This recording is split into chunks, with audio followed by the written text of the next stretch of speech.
Newborn babies, and in fact babies up to 6 months of age, have very little voluntary or purposeful movements of their hands and their fingers. But what they do have are things called primitive reflexes. And primitive reflexes are involuntary muscle movements that are controlled by the central nervous system, but they have no conscious thought involved.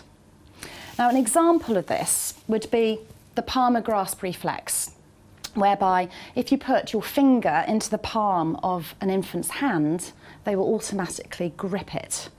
And that's a reflex. There's no thought process there. Now, in the case of nappy sacks, because they're very light and flimsy, they're quite easy for a baby to grip hold of.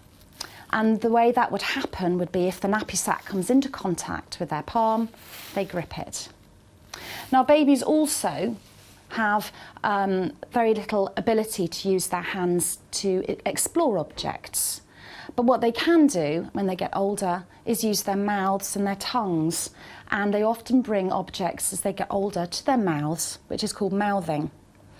In the case of a nappy sack, if they've gripped it with this reflex, they can then bring it to their mouth, and because it's so light and flimsy, as I've said, it's very easy for it to be breathed in or inhaled, and then the baby is unable to take it off in a voluntary fashion, and which could result in the tragic potential of death. So important that parents, grandparents, any carers of newborn babies up to and also beyond the age of 6 months are aware that babies are at risk.